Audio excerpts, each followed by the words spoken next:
Welcome to the Digital Business Evolution Podcast, a place that you can now call home. I know you're creating long-lasting impact in this world, and you absolutely deserve the time, location, career, and financial freedom that you desire.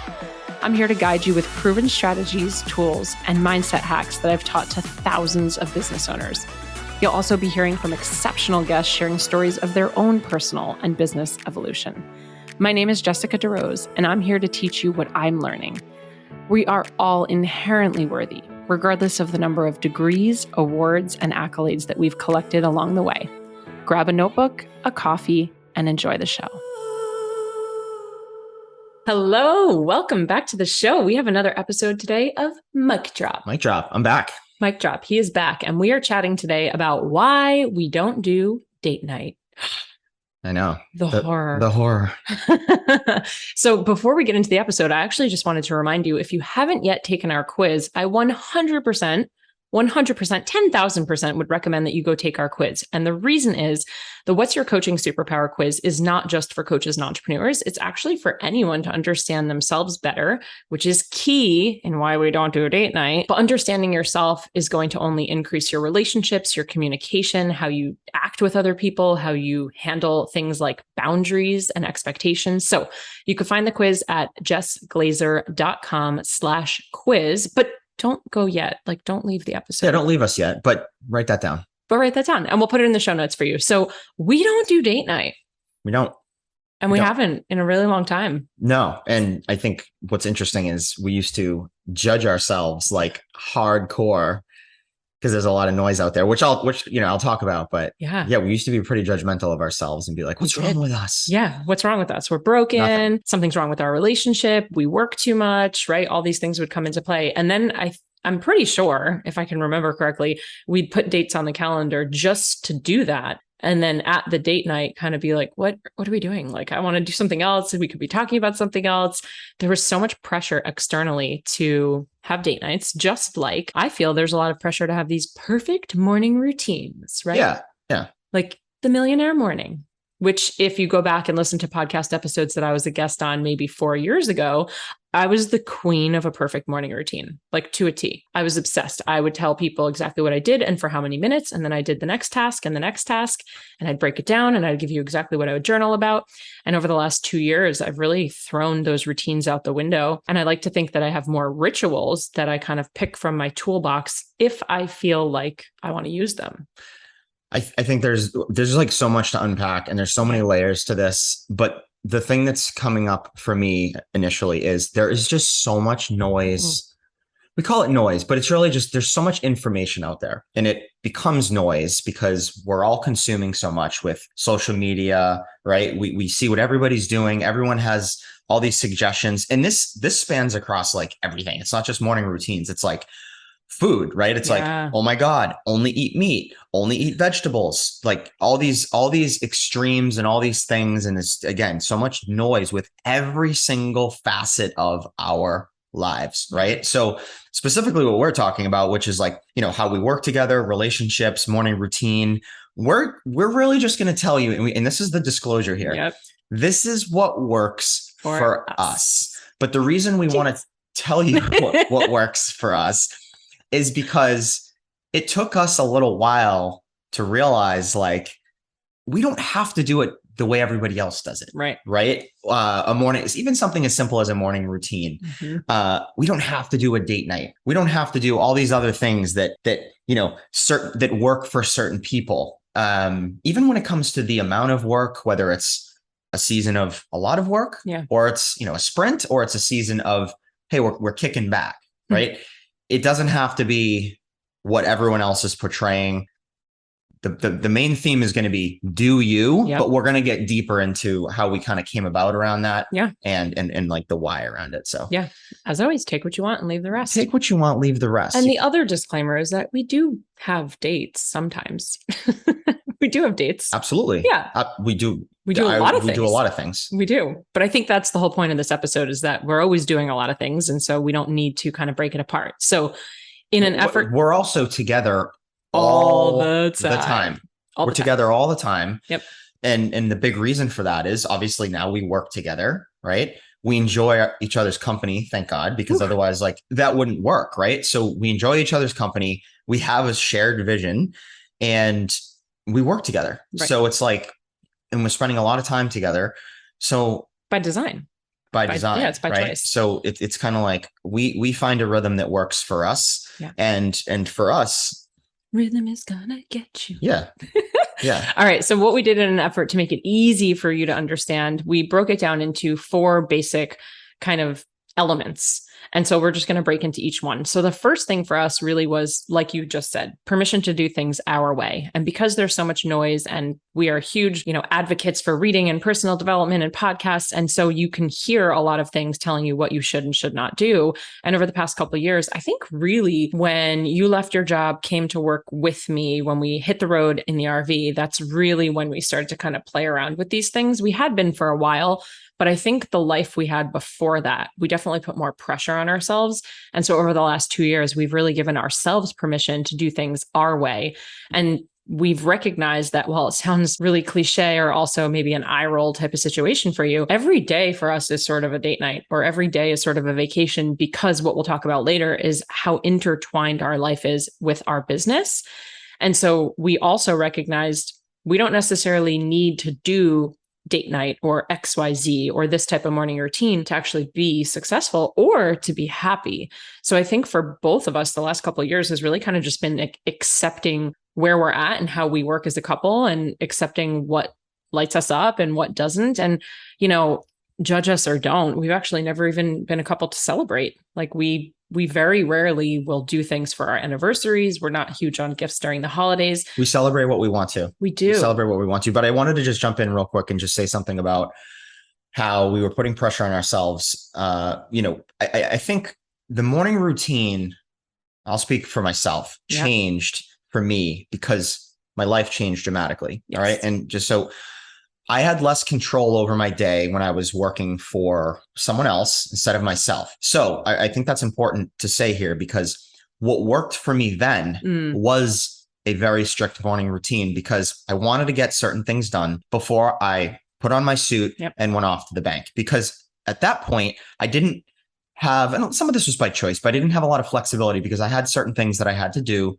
during the day and I wasn't the boss, right? There was a lot of bosses ahead of me that kind of like structure your day. So for me, working out in the morning, having some like meditative time in the morning was key so that I would show up to my job in a good place. Yeah. Right. So I think that's important to kind of differentiate, because now that we're working together, I have that flexibility, more control over my day. Yeah. Right. So now if I want to get up, have some coffee, whether I want to read or whether I want to just hammer out some work when I'm like, so again, everyone's different. I'm really, really good in the morning once I'm awake, once I'm awake, right? I like to sleep 8 or 9 hours, by the way. But anyway, once I'm awake, if I want to have a cup of coffee and then just start hammering out some work, that's just what I want to do. Right.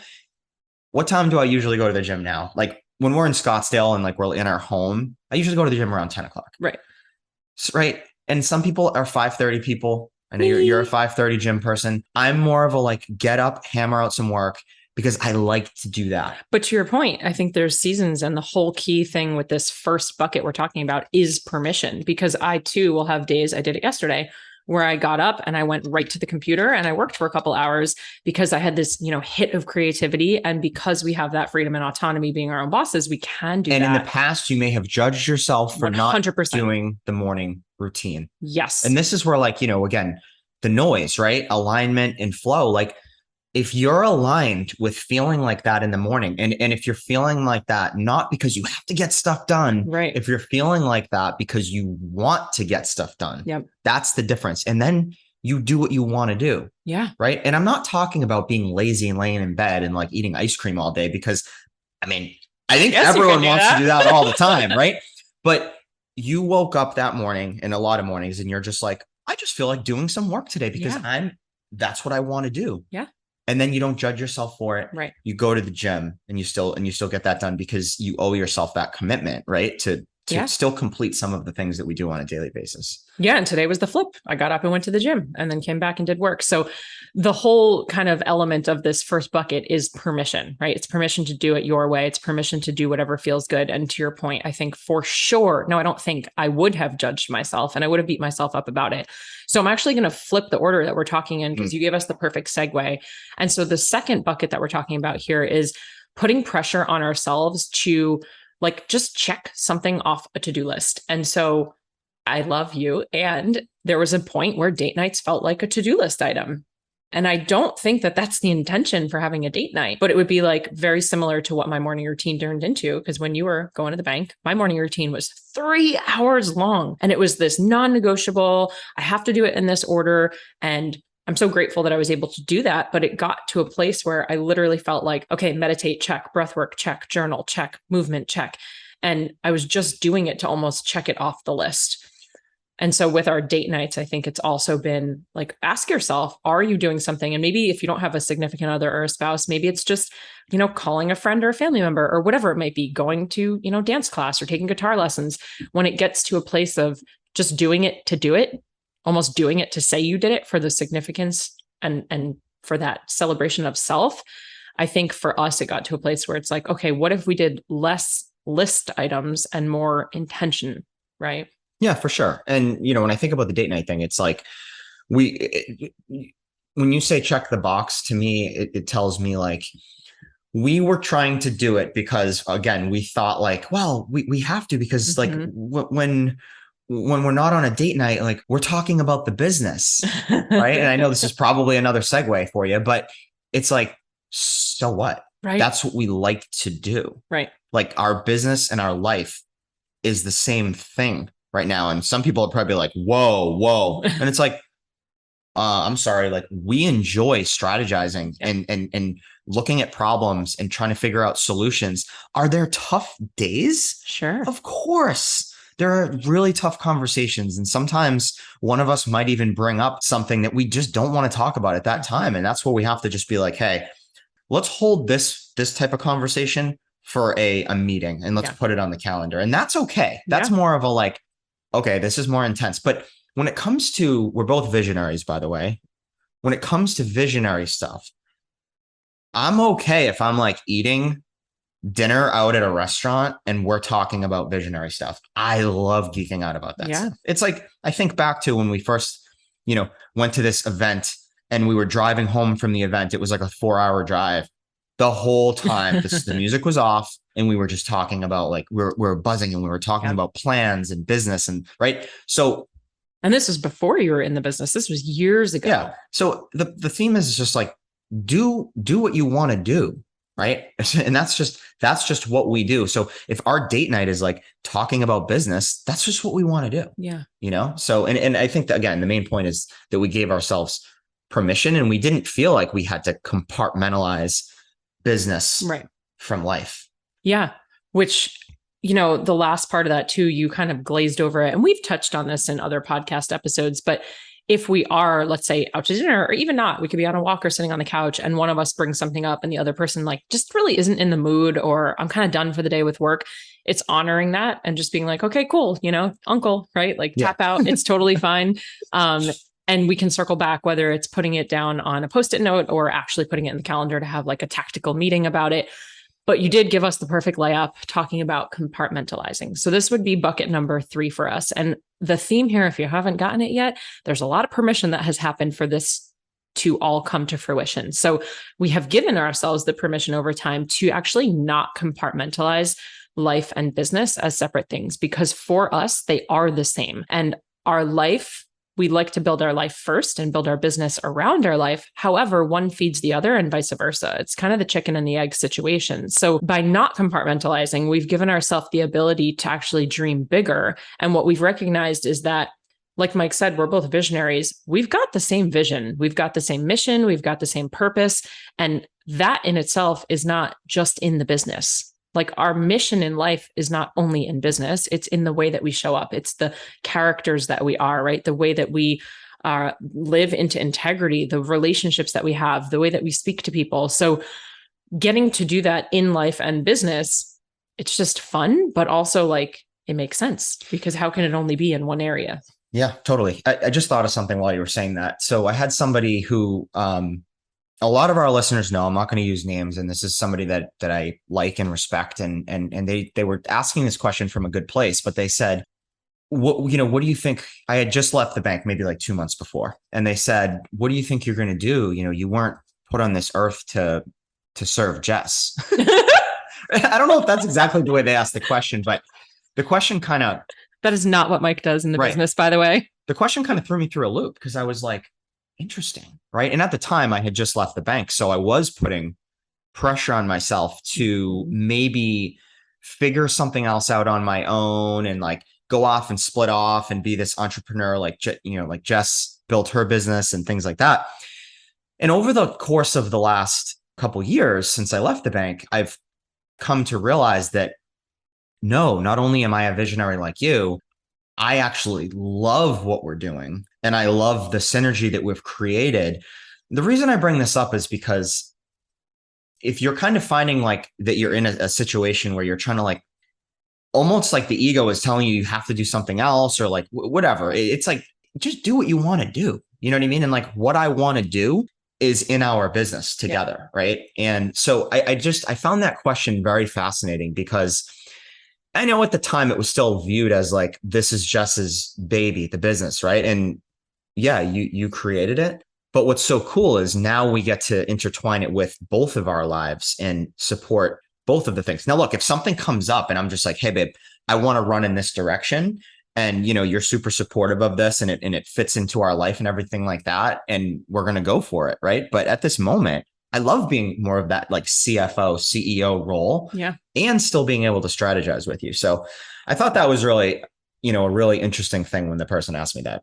Yeah. And I remember that so clearly, because there was parts of you and identity pieces of figuring out like, wait, what is my purpose? And that's a really big question for anyone to ask. Like, I'm not 100% sure even what my purpose is. I know pieces of it, but that's like a loaded question. So to kind of throw that on you at the time, there was definitely like questioning going on, wondering, wait a minute, am I going in to just support Jess, or am I going in to do something else? And it's really cool to see the role that you've created and what we've been able to now build together, because like, yeah, so I started it. It doesn't mean anything. Right. Yeah. Because now it's more just, now we're building it. Right. Now it's what do I enjoy? Well, I love business. I love strategy. I love the visionary stuff and figuring out the problems that come up as we're trying to grow and scale. And there's a lot of them. There's a lot of problems. Okay. It's not easy. Right. So, but yeah, I thought that was interesting. What you got next? Okay. So first up, we had permission. Then we went into intention over just checking things off our to-do list. Third, we were talking about not compartmentalizing life and business, because for us, they are one and the same.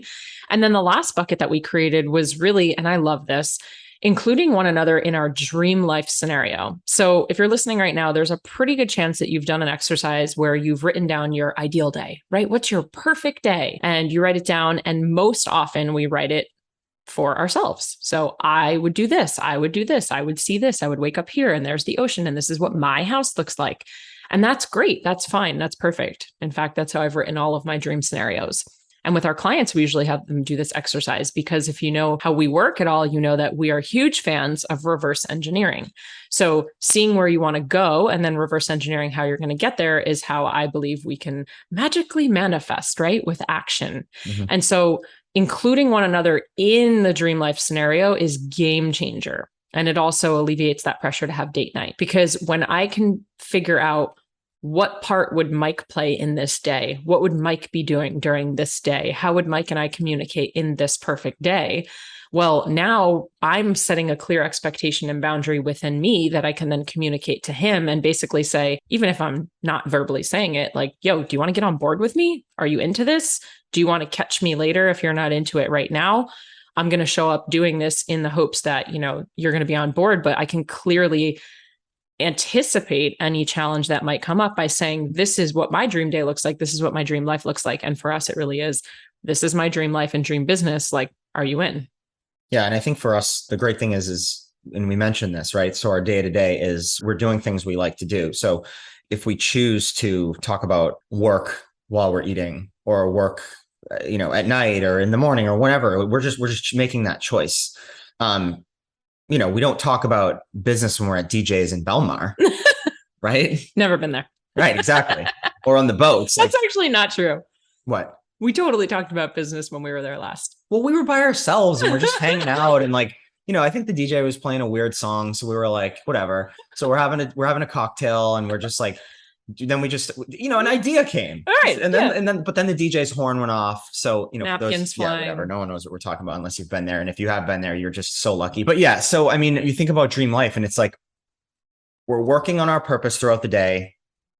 And we are also sharing that vision that we're moving towards at the same time and holding on to that. And hey, look, there's some things that we may never get to do. Yeah. And, it's kind of like, I always think of like Gary V with the Jets, right? He talks about how he wants to buy the Jets. And for him, he's just like, look, I'm just going to talk about it. I'm going to keep working towards it. And I'm just so obsessed with the process of working towards it that like, if I don't get it, I don't get it. Right. Because it's like, I'm in love with the process. And it's just, I think that right there is everything. Happiness is the goal. Yep. If you're happy hustling, hustle. Yeah. And I know this is probably a whole nother episode, right? If you're happy, hustle. If you're happy, just like being more like, I don't even know how to explain it because we're not those type of people, but passive. Passive and flowy, like great. Yeah. But don't push that stuff on other people. Right. Don't push that stuff on other people. There are other seasons there. Again, there's sprints and then there's rest time and that stuff is important. And this all is with the understanding that you're taking care of your body. Because I'm very vocal about this stuff. People that are like anti-hustle culture. We're going into a whole other podcast. Yeah, I know. Well, I know. I'll stop. But it's like, my point is if you're happy hustling towards something, that's it. It doesn't matter what anyone thinks. So that's the permission for you to just do it your way. Right. And that could be everything from your morning routine to your night routine to what the middle of your day looks like. Team night guards. Yeah. Team night guards. We don't need to get into that. We wear night guards. Everybody wears night guards over 30. Come on. So check these teeth. With what you're saying with happiness. Yeah, I went off the rails. It's okay. With happiness, bring it back, and alignment and excitement and all these things. Part of it for us in this dream life scenario is that the conversations that we are having are what we're interested in. And the fact that we're interested in the business right now is okay. And it's actually great that we're both on board for that. And so the question remains like, why wouldn't we talk about it? Just because it's not during date night or it is during date night. Like, no, we get to talk about it whenever we want. So we get to, I love that. We get to, I'm grateful that we can even work together. And I'm grateful that we can talk about work together and it's fun. It is fun. Right. But if it's not fun for you, don't do it. Yeah. Schedule that stuff. Yeah. And it doesn't mean, like you said earlier, that we don't have challenges or that it's not hard sometimes. But I think, again, we're on that same path with that same vision. We enjoy talking about it. We love talking about the business. We love spending time together. So for us, it works. And so our 4 little buckets here are permission to do things our way. Make sure that you're not just checking things off the to-do list, but you're putting intention behind it. We don't feel we need to compartmentalize our life and our business as separate things. And we really want to include one another in our dream life scenarios. Yeah. And hopefully this, bringing it back to that first step, is permission for some of you who are seeing a lot of the, things that maybe don't align with you. You're seeing so much of this on social media, and hopefully this is permission for you to just do it your way and find what works for you, because then the best things are going to come from whatever it is that you do, whether you work a 9 to 5 or you work for yourself. Yeah. Babe, I have one more question. Yes. You want to go on a date tomorrow? Sure. Is it at DJ's? Tomorrow's Friday, right? All right, folks, you heard it here first. Mike brought up a couple different times the importance of really knowing yourself and understanding yourself and not judging yourself and being able to give yourself permission. And we have a tool for you to do that. So if you have not taken our free quiz, it takes literally 60 seconds. It's 9 questions. And it is a really, really cool tool where you can start to better understand yourself so that you can enhance communication and relationships. And if you're a business owner or a new startup business owner, this is going to help you tremendously in the way that you approach your business. After you take the quiz, we give you all sorts of tips and tricks and trainings and checklists and guides, and it's all free. So head over to JessGlazer, GLAZER.com/quiz. Again, that's JessGlazer.com/quiz. And as always, if you loved this episode, make sure you take a screenshot of it and tag Mikey D and I so we know that you are listening. As always, cheers to your evolution. Bye, guys. Thank you so much for tuning in. If you loved this episode, I invite you to be a part of our ripple effect and share it with a friend. And please, if you feel called, take 30 seconds to leave a 5-star review, and I'll be forever grateful. Until next time, cheers to your evolution.